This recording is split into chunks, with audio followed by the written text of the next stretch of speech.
What's up, everybody? How you guys doing on this beautiful, hot, sunny Oregon afternoon? I just met up with my friend Pixy. She drove up from down south. And we're gonna try to go do some blackberry picking. Maybe get into something to make like a pie or a crumble or something goody. And then it's so hot that I think we're gonna have to go jump in the river. And if we're going to the river, I couldn't not bring a fishing pole, you know? So I brought my fishing pole and maybe we'll catch a fish. We're gonna hike up into this lady's field. I think that she's gonna be okay with it. There's nobody there. Lots of blackberries. Stay tuned, don't go nowhere. Welcome to another adventure of the bite. Woo!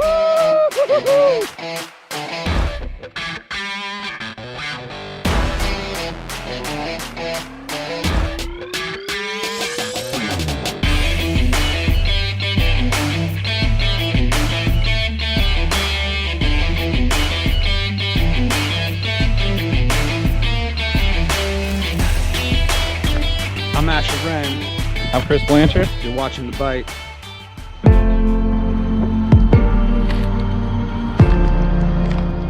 One of my favorite times in Oregon is when the summer just starts to kind of finish up, wrap up, like end of July, beginning of August.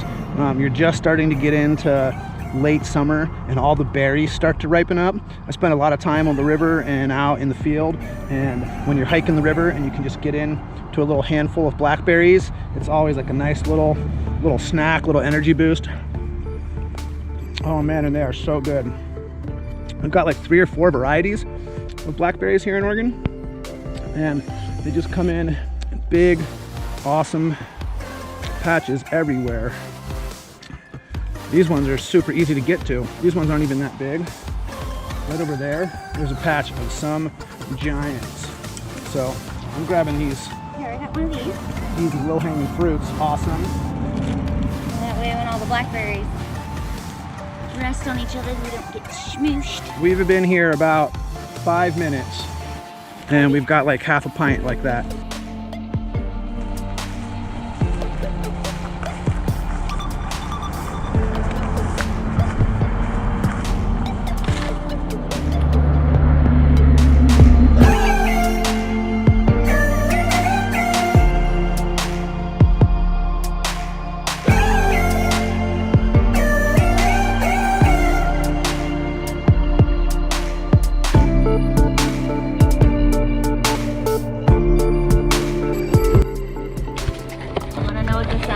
Blackberry patches. Oh my. Oh, wow. That's the sound of a blackberry patch. There's just berries everywhere. Nope, none of those made it in the basket. I just dropped like a handful all around the basket, like maybe one of a handful made it in. That'll happen. I brought this board, you guys, because I can throw this board down and use it to kind of smash the berries back and then get up into these monsters, because look at all these monsters hiding up in here. That would have been hard for me to get to. If you're going blackberry picking, a little 1x4 can really help you a lot. A ladder, if you've got the space to just bring a ladder with you. Oh, that's the jam.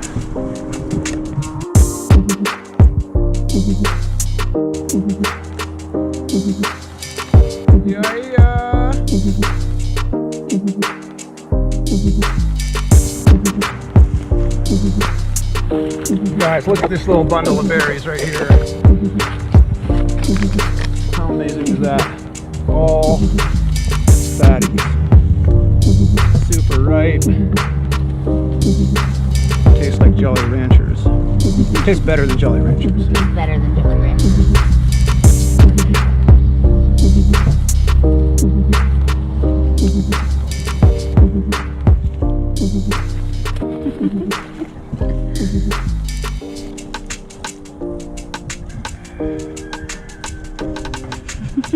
They're so good. Oh my god, they're so good.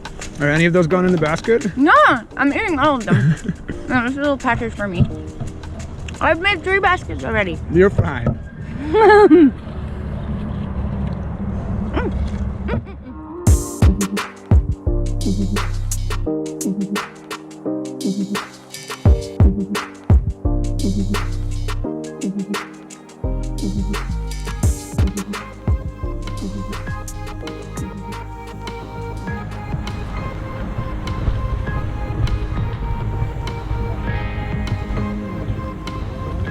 Guys, there's a chicken right here. Yeah, there's a chicken right here. I don't know, I just walked up on it. There's a chicken right here. That's probably the feathers I saw. And I was like, there's hella feathers right over there. I was like, what kind of... It's okay, bud. Hey, it's okay. Me and chickens are friends, bro. What is that about? He probably ran away from the local farm. Yeah, look, dude, you guys are getting super ratchet across the way. They're bumping Tupac. There's hella graffiti on the bridge. Something about it just feels ratchet over there. Look, these guys are gonna jump. Yeah, I support ratchet and jumping. Boom. Dope. Oregon Life. There's a little, or it says Oregon Life in the graffiti right there. Nice. I've floated past here for sure, like in a boat. Oh yeah? Yeah, but I've never actually gone swimming here, which is cool. It's pretty rare for me to go somewhere in Oregon that I haven't like already been swimming. Whoa, that's pretty serious, huh? That's down there. Down and What if I just stand right here? And you can just shimmer off of me. Yeah, that's teamwork. From down here, it's like I'm climbing up, but it feels less sketchy. Like going across this little gap right there definitely feels, you know. not that bad. It's just there's not even there's no lip on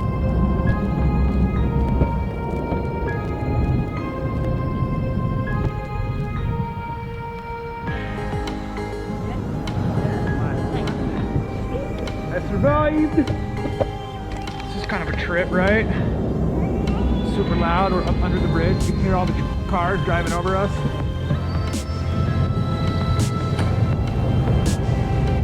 I think there should be rocks mixed into those patches of grass there that we can walk across. That's not just... Okay, I think we're good.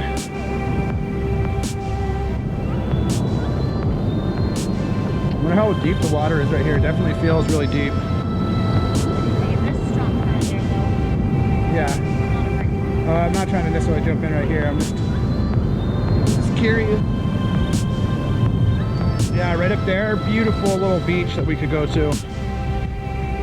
Like even past all this. Oh, I see. This is where I would get my socks wet every time. Yeah. Like step somewhere I thought I could step, but I couldn't really step there, and then my feet would get submerged. And it happens like every other episode. But my feet got soaking. My feet got soaking wet on the last episode. Restricted area. When I was shopping for boots. It's okay, we're not going in there.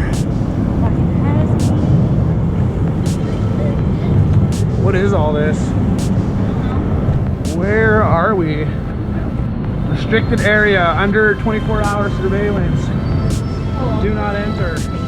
Let's enter. Yeah, look, you can see the bottom of the water here. There's giant pipes. 2 huge pipes sticking out into the water.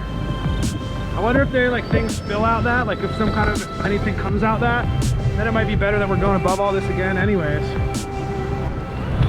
We're definitely not allowed to be where we are right now, you guys. We're inside some kind of E-Web power building area. I think I found our spot. This is gonna be this little beach over here. There's a beautiful little beach over here. And there's like a nice deep pool next to it that's nice and still, and there's some fast moving water right there.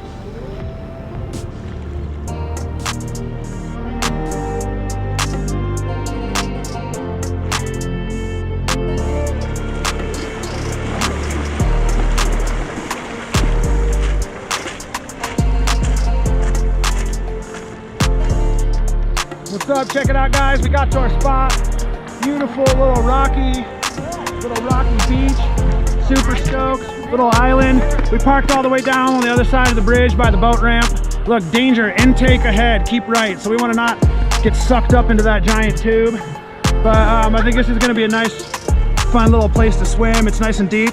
And when we walked up, right here, sitting on this rock, like it was positioned there, I feel like it must have been positioned there, is this little striped yellow perch pattern, that gold and green with the stripes and that little perch pattern, Castmaster lure. These are actually a great lure, and we'll see if I can't get a trout to pick one up. I could even get real lucky and get into a steelhead. The river is chock full of summer steelhead and spring Chinook salmon right now, as well as lots of planted trout and a few hatchery fish, a few native fish.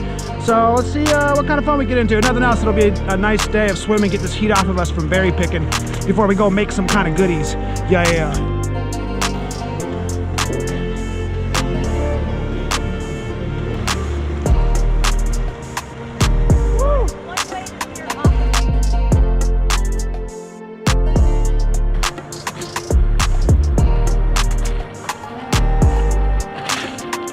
Alright guys, while I'm here, I'm going to throw this little lure on and play around. Why not, right? I got some other lures and some gear that I know will probably get me into a fish, especially if I pull a little bait up out of the rocks, maybe a little caddis larva or something. But when you find a lure on the bank, you got to try it out.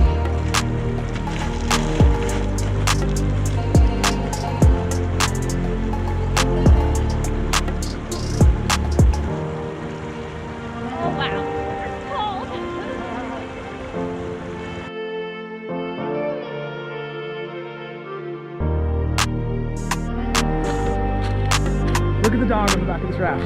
Oh yeah! Oh my god, how cute!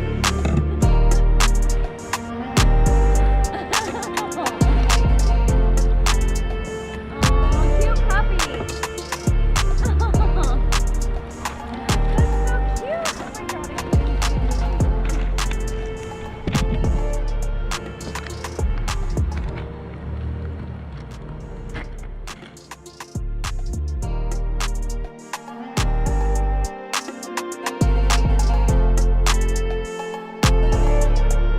This little tree cave that Pixy found is, you guys.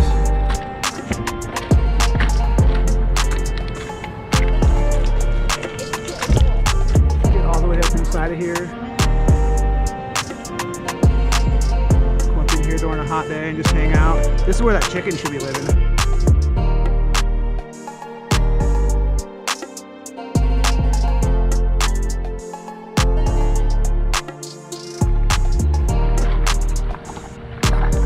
So this is what we're looking for. oh. But we're looking for one that's, alive and in the river still. It looks like the little worm, the larva that goes in there is gone.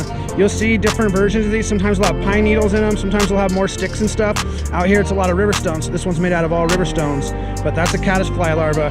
And the little worm that lives inside this thing is excellent bait. You can fish them with the shells on. Some places they'll eat with the shell, but I usually pull the little worm out of the shell and then just stick it on a small hook. And if we can find some of those, we'll probably get into some fish. But yeah, check this thing out. Whoa. That's so creepy.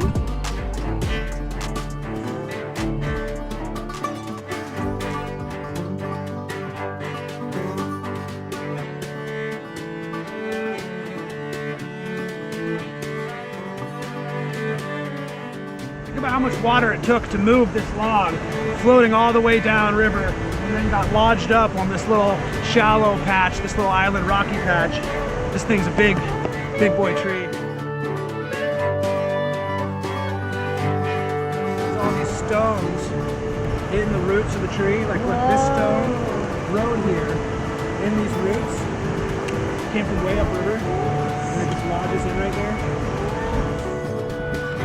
Like these stones are like that stone rode here in the tree. Like this one Look at this. won't come out. Yeah, like look, the big tree or big rock just grown in. Like that one won't come out. This one won't come out. This one won't come out. But this one, it just fits in there perfectly. There's a slot for it, but you could just pull it out. Like look, this rock, the roots are all grown around it. It just comes right out. This was like upriver, super far where this tree grew. And this tree grew around this rock, and then somehow, came down in a storm or something like that. Floated all the way down river, bringing this rock with it. And when it sat here in the sun and dried up, this rock has finally been released. I'm gonna go ahead and tuck it back into its little hole and let nature take its course though, and this rock will fall out when its time really comes. But how cool is that? Look, all these stones rode this tree down here. What a trip.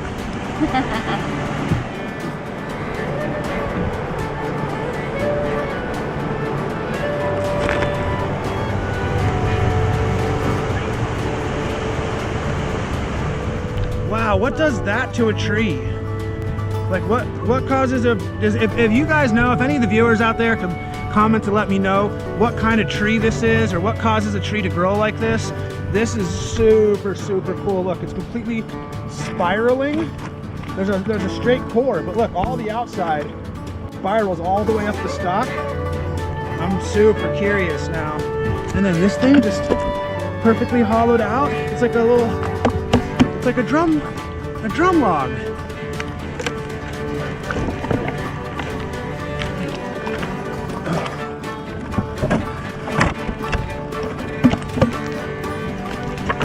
Dope.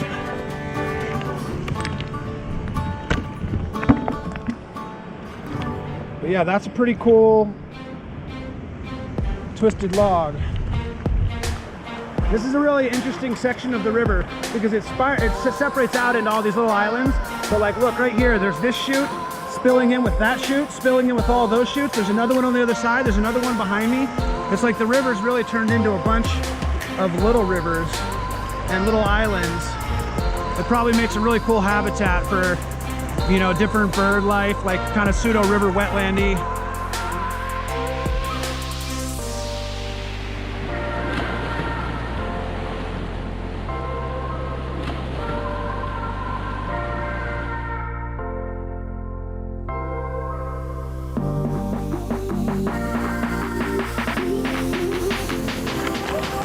Check it out, you guys, we got a ton of these things now.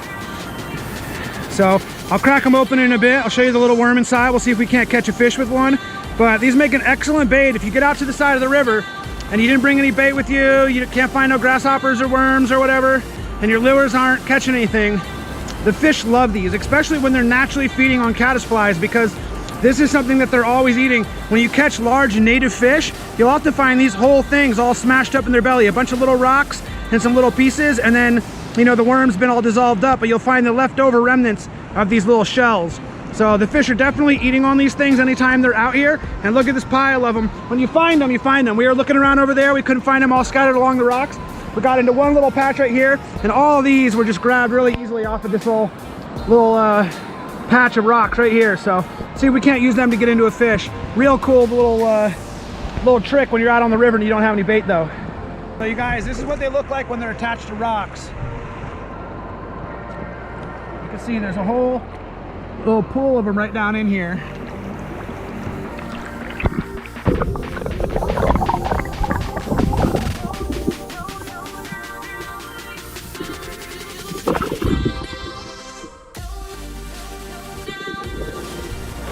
So much fun just exploring the river and having a fun place to go do some swimming and checking out some cool stuff. That chicken, what a trip. There was just a chicken hanging out down by the bushes. Those rocks in that tree were pretty cool, and we got a bunch of blackberries. So I've had an awesome day. I think today was a wonderful success. Stoked that Pixy came up to join me. We haven't got to hang out for a while. Usually we do some work together during the summer, but most of that work has been canceled because of COVID. So it's nice to get together and play with friends and family. We're gonna take these little caddisfly larvas that we just pulled out of the river down to our little beach spot and see if we can't get into a fish, and probably do a little more exploring, and then take our blackberries home and make something out of them. So don't go nowhere. Hope you guys are enjoying the day like we are, and stay tuned for more fun and some snacks from TheBite.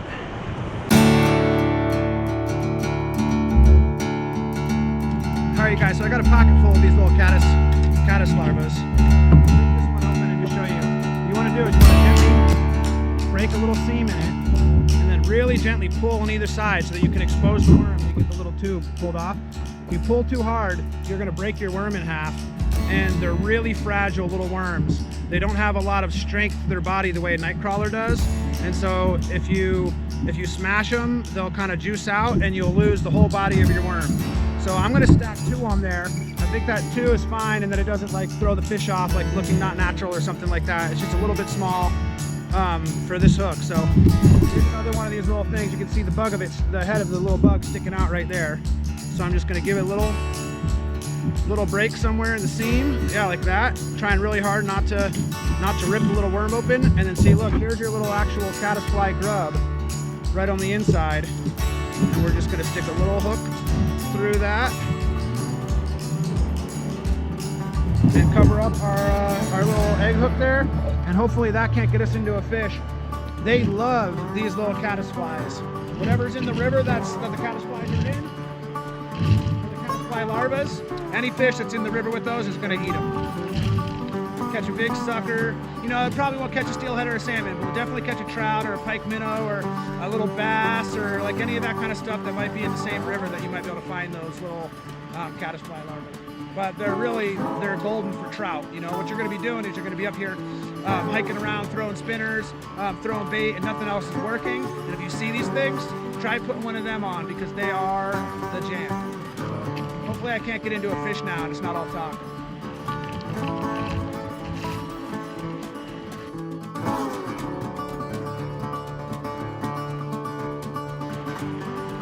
Hey, what do you know? Fish on! Second cast, maybe third cast. I don't know, you guys were watching, I wasn't paying attention. I think third cast.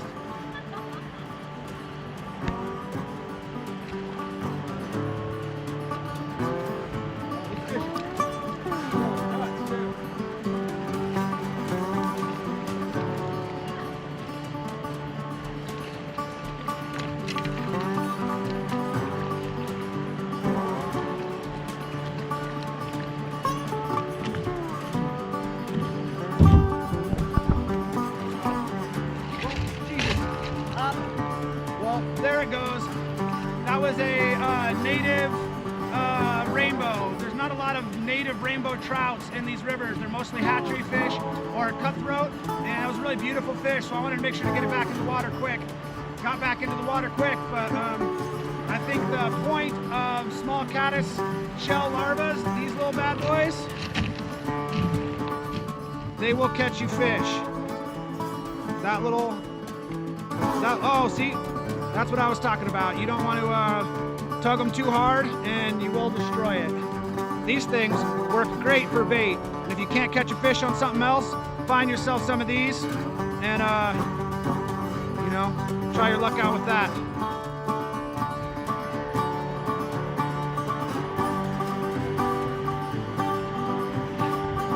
Here's one. So this fish isn't nearly as beautiful or glorious as a native rainbow trout. As a matter of fact, this fish is a real problem for the native trout and salmon and steelhead population. You guys have seen us catch a lot of these on the channel before. This is what you call a pike minnow. And we usually kill these fish and just throw them in the bushes or use them for crab bait or something, because they are just such a gnarly salmon steelhead eater.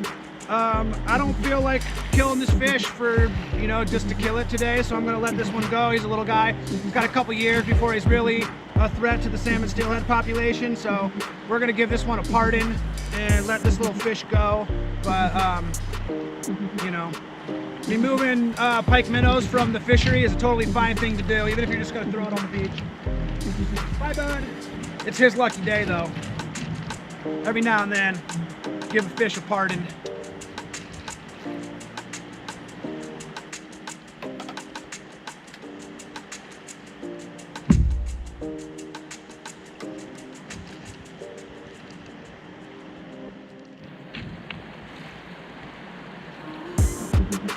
This fish just smacked it. I was just sitting here drifting a little piece of that caddisfly larva, and my rod just went down hard. And I don't know what I have, but it's a good fish for sure.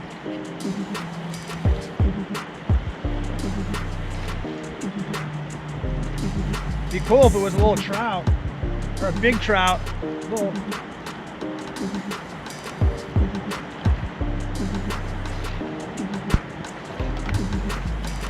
Nice size trout. Okay.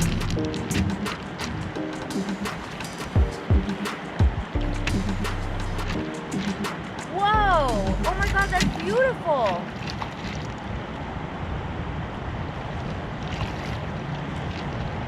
It's a native also.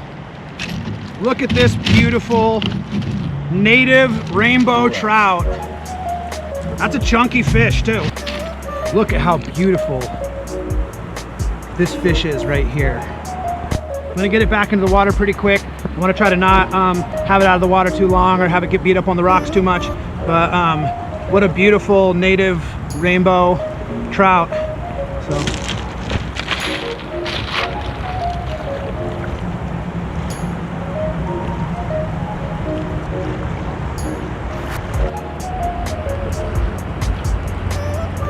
Okay. Yeah. Hold Hold up the leg. Oh, there she goes. Never mind. Okay. I was gonna get to swim away. Oh. Once she started kicking, I was just gonna let her kick and swim off. Awesome. What a beautiful, beautiful Wow. fish. No kidding. Oh my God, that pink stripe.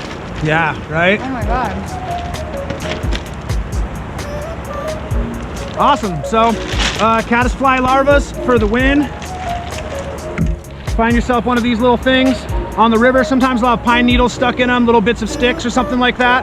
Often they'll just be a little stone thing like that. And I'm just sitting here real casually hanging out. 2 nice rainbow trout and 1 little pike minnow. And call that a success. So if you're trying to get yourself into some fish, you're down at the river and you don't have any bait, find yourself a caddisfly larva. Well, you guys, the sun's starting to go down. It's starting to cool off a lot. I think that we're gonna call it and head home. Maybe go pick up some puff pastry or some pie crust or something like that and turn some of the blackberries we got into some goodies. So I think we're gonna wrap it up here, climb back up underneath the bridge and across this danger intake ahead. Don't climb over, no trespassing area, and get out of here. So thanks for tuning in. And I think that food is just about to begin. So stay tuned for the fun food part of today's episode.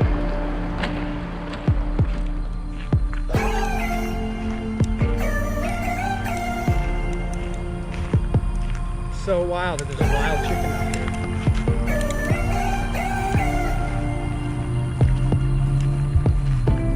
Just lives here by the river.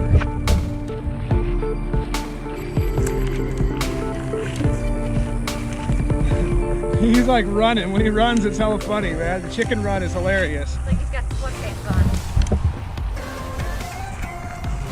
It's okay, bud. You're beautiful.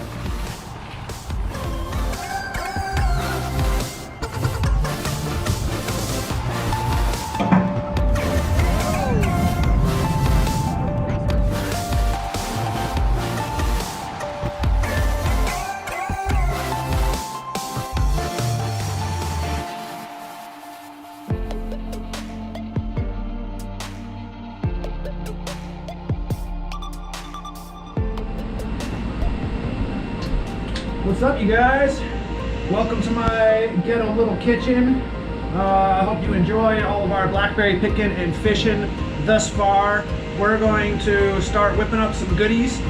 We've got quite a bit of blackberries. We've got this bucket full here, and then I already took some and I washed them off just a little bit because I still had like some random stuff from the bushes on them, and I threw them in this pot. And since I washed them off, they're a little bit wet, and so I let a little bit of the water stay in there just to help them sit and cook down a little bit. Then I added some salt and pepper, a tiny bit of cumin, and a tiny bit of smoked paprika powder, because it's going to add just a little bit of savoriness to it that we want kind of to sit in the back of our barbecue sauce. So we're going to just let this cook down, and I'm going to add some other goodies to it. I'm going to put some tomato paste in there, maybe some other seasonings and stuff. And then we're going to blend it all up and get a nice thick consistency out of it. So right now we're just cooking down our blackberries, and we're going to get some blackberry sauce going. We've got some fresh zucchini out of the garden that we're going to just probably throw in a pan and just saute off a little bit.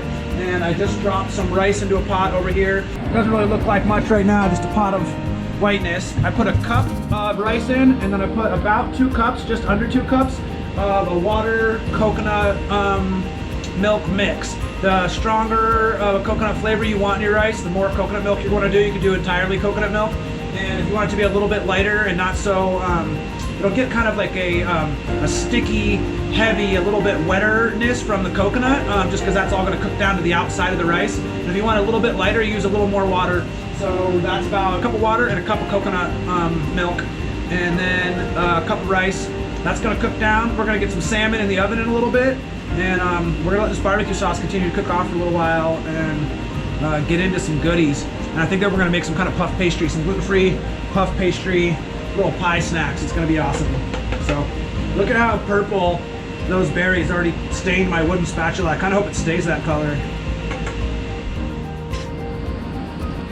All right, guys, I'm going to add some balsamic vinegar and some tomato paste, and we're going to mix that all together and see how it tastes. But that's pretty much going to be our blackberry barbecue sauce.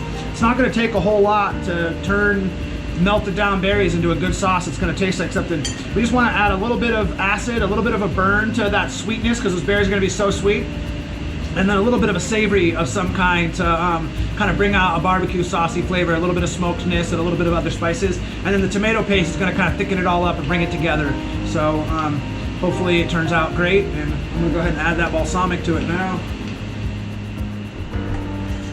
So you guys, even though I added all of this vinegar to these blackberries, probably about a cup of vinegar into this pound of blackberries, look at how the blackberries have just melted away, and it's just like straight liquid. So this is going to be this liquidy base of our barbecue sauce, and I'm sure it's really sweet. I can already smell the vinegar coming off of it, so I imagine it is just delicious. I kind of want to boil the salmon in that, but we're not going to do that. I'm going to go ahead and add this can 6 ounces of tomato paste, just to thicken the whole thing up and add kind of that tomatoey base that you expect from a barbecue sauce.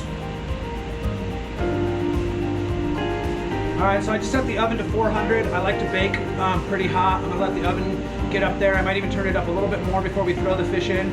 We're probably just gonna cover the salmon and you know, some basic spices, a little bit of butter. We're not gonna do anything fancy with the salmon because I really wanna bring out the barbecue sauce. So we're just gonna pour that all over it and see this fresh blackberry. The blackberries were picked right from the river that the salmon was caught in. I caught this salmon maybe a week ago up on the side of the river, and then we went back to basically the same area today and picked all these blackberries, so it's pretty cool. So our blackberries and our vinegar and our spices and our tomato paste is all inside of our pot. And it's been cooking together for a little while, and now I'm gonna hit it with a stick blender. Now you could let it cool down and throw it into a regular blender, or if you have a blender that can do high heat, you could drop it into that. You don't have to have one of these little handheld immersion blenders, but I find that these things are a really amazing kitchen tool and super useful when you want to just pump out an instant sauce. We're going to puree all those things together and get a nice, beautiful, smooth, consistent consistency out of it. So a consistent consistency, that's what we're looking for.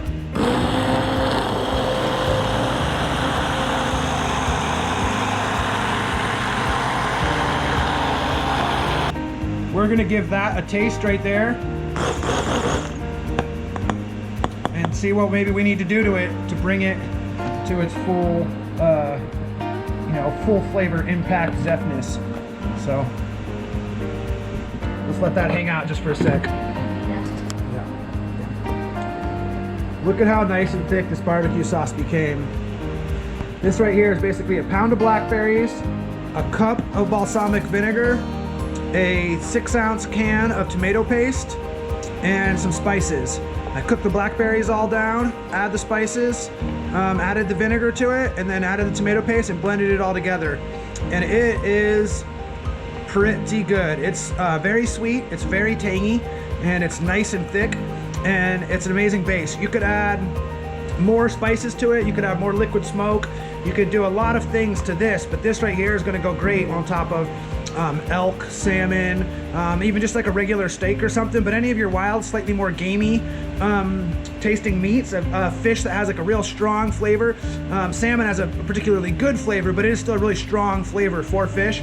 This is gonna go great on top of it. So chicken wings, oh man, this would be fire. chicken wing sauce. Add a little habanero or something to it, give it a little bit of a spice, a little bit of kick. This would go great with some chicken wings. So you guys, I just pulled the rice, and you can see it's got a little bit of that glisten to it, almost like a sticky rice consistency. And that little bit of a stickiness to it is that coconut milk all cooking down and sticking to the outside of the rice, where the water would just boil off. The extra coconut milk, all that that gum and stuff, cooks down and connects to the rice. It has just such an amazing aroma. It just smells really, really good, super, super coconutty, and I think it's gonna go great with our salmon and blackberry sauce. So, oh man. Yeah, it just smells amazing. So Pixy brought me a few of these amazing zucchinis. They're super, super big. They're a little bigger than you would buy in the store, but I think that this is actually a great eating size. When they get much bigger than this, they get a little bit chalky and they're not so great, but they hold their form and still taste and have a pretty good consistency when they're like this size or smaller. So she went ahead and chopped one of those up into some rings. And we've got some of these bigger rings, and then we've got some little rings. I threw them into a pan. There's literally nothing in this pan except for some zucchinis and some butter. And as they cook down a little bit and get a good little sear on one side, I'll flip them over, and then I'm gonna add some salt and a little bit of pepper. And that's all I'm gonna do to these. A little salt, a little bit of pepper, and some butter, and it's gonna be banging. This whole meal is gonna be really, really simple, and at the same time, it's like kinda elegant and delicious, because we picked the berries, we caught the salmon, we whipped it all together. We're making our sauce from scratch. We're gonna make our puff pastry, little dessert bomb things in the end, and it's all gonna come together. So I'm just gonna take these little zucchinis, and you can see that side's already got like a little bit of a cook to it, but it doesn't have a brown on them yet. See, this one's got that little bit of a brown to it. And I'm just gonna flip these over and let them keep going. And I'm gonna let them really go longer on the other side, so that that brown sear that I want, to kind of be able to show off on the plate and to get that extra flavor in the zucchini, comes in on this other side now. So I got that side cooked a little bit. That's gonna be our bottom side. The side that first went down into the pan is then going to be the bottom side when it goes onto the plate. And I'm gonna let this side cook longer so that you can get that kind of dark brown sear, real nice look to the zucchini that you would want in like a restaurant setting, or if you're trying to impress some girl or something like that, or some dude, you know, either way, whoever it is you're trying to impress. So I also just threw our salmon in the oven. A couple of little salmon steaks from a fish that I caught recently, and all I did with them was put a little bit of salt on the salmon, put them into a pan that had some butter lining the bottom, and like kind of swash it around so that they could get a little bit of that butter on them. And now that salmon is sitting right there and cooking. And as it cooks just a little bit now, I'm gonna let it get a little bit mostly done, and then I'm gonna throw some butter in there so that that butter will kind of melt down across the fish and give it a little bit of a pop. And there's a lot of things that you could do to it. Some other seasonings you could add. Fresh dill goes really, really well with salmon like that. But since we're gonna put all this barbecue sauce on it, and I really want this barbecue sauce to pop, the blackberry barbecue sauce, I'm not gonna add a bunch of other flavoring and stuff to the salmon. I think that it's gonna carry along just fine.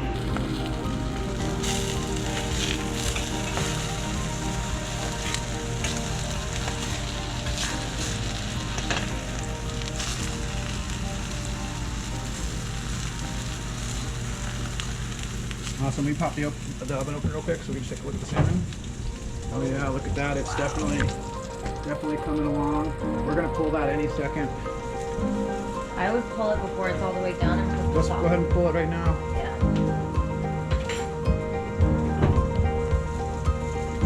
You can just set it on the stove there next to the.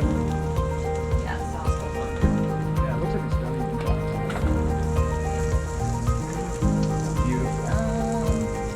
Why don't you apply as much sauce to it? Yeah.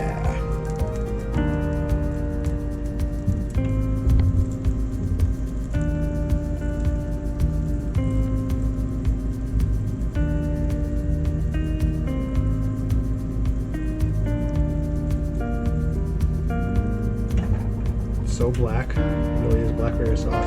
It's like such a dark purple.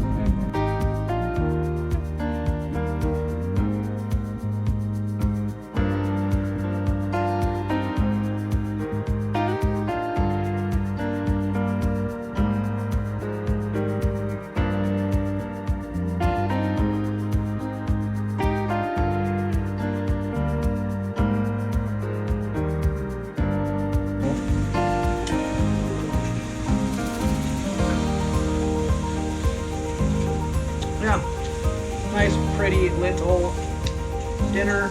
Real easy, real simple. It is going to be delicious. This blackberry barbecue sauce is going to pop off of that salmon so well. This coconut rice is real delicious. And these zucchinis just cooked down in a little bit of butter and salt and pepper. How could you go wrong? So, yeah, this one is... What do you want? Yeah, duh.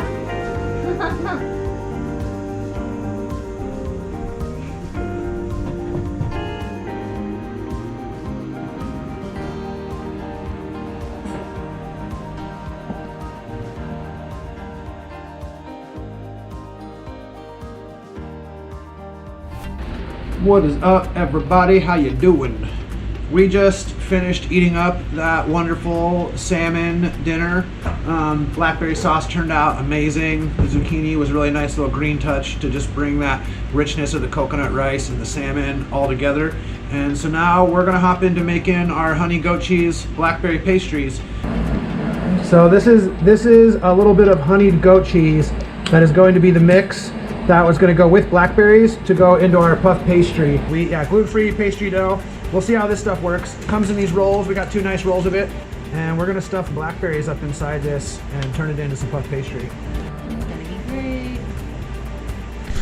We've got this gluten-free puff pastry.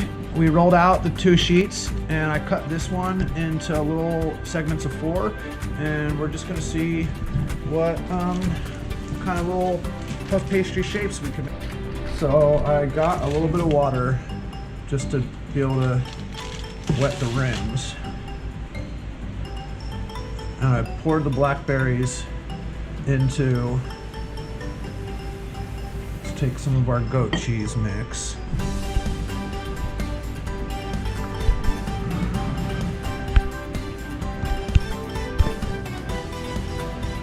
We don't really need that much, but the cheese is going to be our main sweetener in here. We're not going to add sugar. You could add a little bit of sugar to the outside rims of your pastry dough, but we're going to try to keep it to a minimum because these blackberries are so sweet. So we're just going to spread that cheese out a little bit.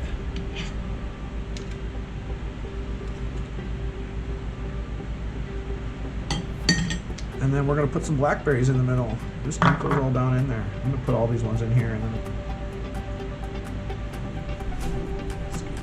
Okay, here's a few. Okay, so what we're going to try to do is just fold this thing over. I'm going to just go for the classic triangle turnover. You could add some cinnamon.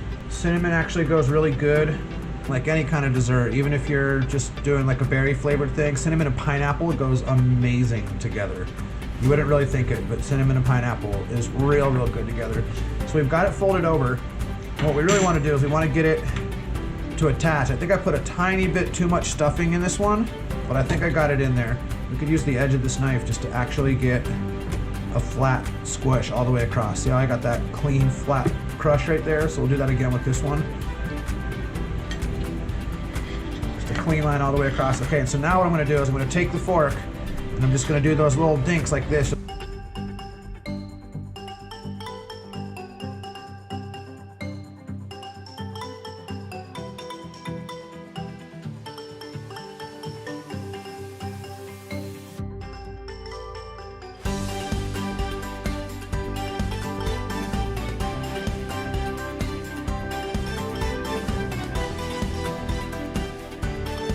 What's up, you guys? So we whipped out those pastries.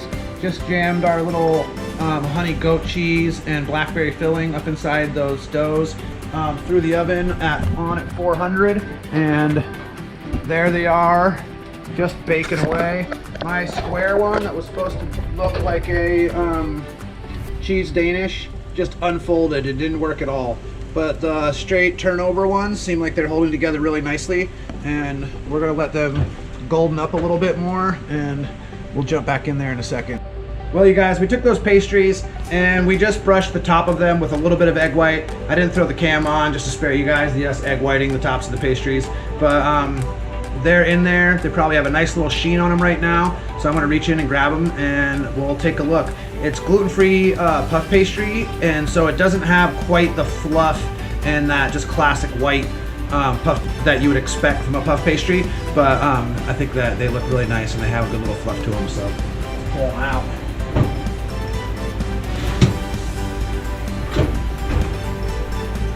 Ooh, look at those. Throw a little bit of powdered sugar on top of all of them, and they would just pop. Is it still too hot? Can I bite into this right now?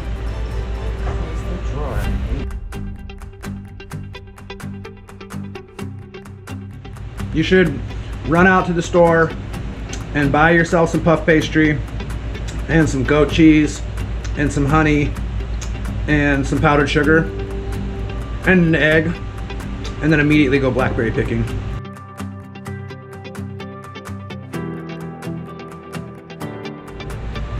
How pretty that is.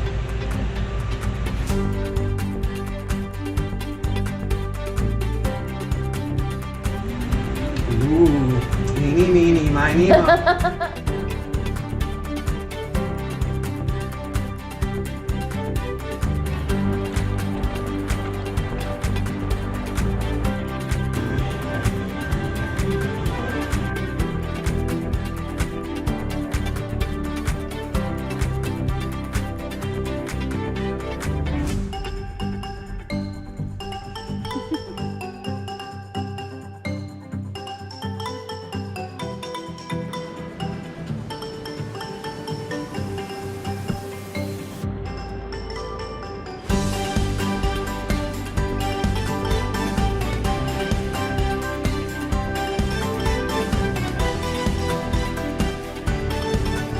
Like it's kind of like slippery and pitty right there, you know what I mean?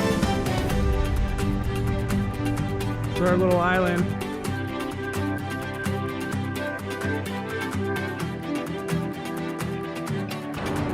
You guys ever seen a more perfect skipping stone in your life? Let's see if I can not mess this up. There's a couple.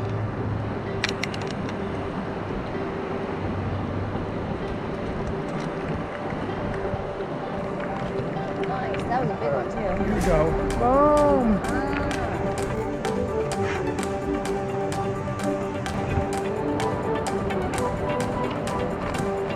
Let's do it. Woo!